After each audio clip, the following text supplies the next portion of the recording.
Lewis Hamilton and Charles Leclerc stunned the paddock during the Japanese Grand Prix weekend, but not with a spectacular overtake or a photo finish podium this time. It was their voices, not their lap times, that sent shockwaves across the Formula One world. In the heat of the race, with strategy unraveling and the SF-25 failing to deliver on performance, both Ferrari drivers took to the team radio with rare bluntness, expressing the kind of raw frustration that only comes when expectations and reality diverge. This wasn't just a moment of irritation. It was a reflection of something deeper happening inside Ferrari, a growing disconnect between drivers and engineers, ambition and execution, potential and results. 3 races into the 2025 season, and Ferrari, a team that was supposed to rise, is already stuck in crisis mode. Now the pressure is boiling over. The leaked radio messages from Suzuka tell a story far more revealing than any press release ever could. In today's video, we're diving headfirst into the details of what went wrong for Ferrari in Japan, from Hamilton's plea for clarity to Leclerc's sharp rebuke of his engineer's instructions.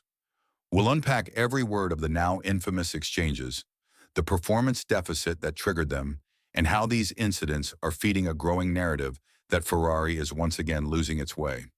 Before we go any further, make sure to give this video a thumbs up, subscribe to the channel, and activate all notifications so you don't miss a single twist in this unfolding drama, because what we're about to reveal could mark the beginning of something very serious inside Maranello. Now let's start with what was actually said during the race at Suzuka. Hamilton, struggling with pace and seemingly left in the dark, asked his race engineer for critical feedback. "I'd really like some info on where I'm slow, mate." The reply was vague.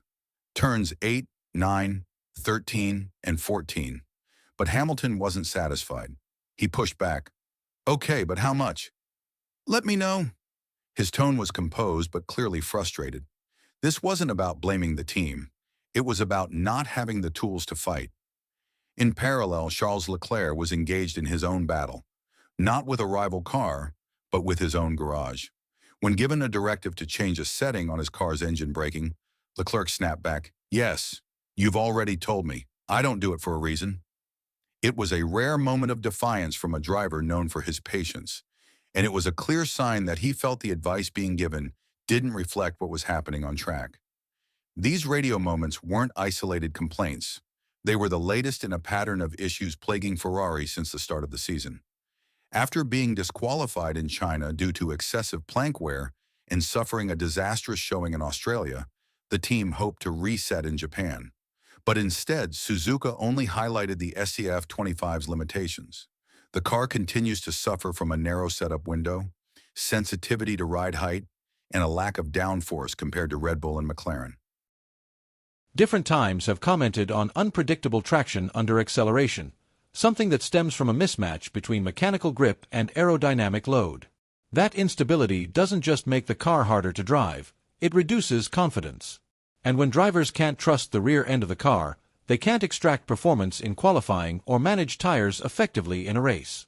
Then there's strategy. Ferrari have once again shown signs of indecision and reactive thinking. In Suzuka, their tire choice for Leclerc was logical, starting on mediums, then switching to hards.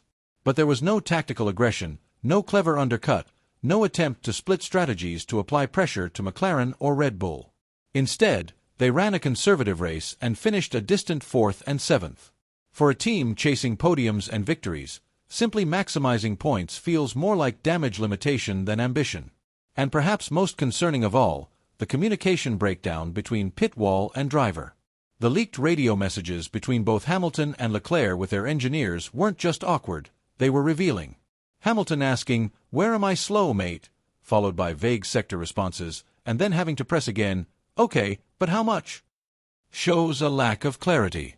Drivers need actionable, real-time feedback. The fact that Hamilton had to chase it mid-race shows something is wrong in how the information is being prioritized or relayed. Leclerc's message was even more telling. When told to adjust engine braking, he snapped back, "You've already told me I don't do it for a reason." That isn't just heat-of-the-moment frustration. That's a driver who's feeling ignored or misunderstood.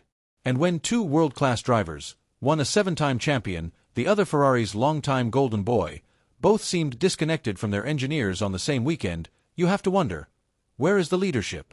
Jacques Villeneuve's observation cuts to the core of the problem. Hamilton hasn't just arrived at Ferrari, he's taken over the team dynamic. And while that might sound harsh, it reflects a shift in energy within the Scuderia.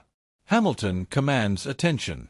He brings decades of experience, a different way of working, and a presence that inevitably reshapes the internal hierarchy.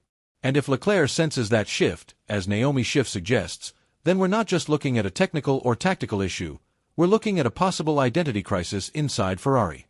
This is a team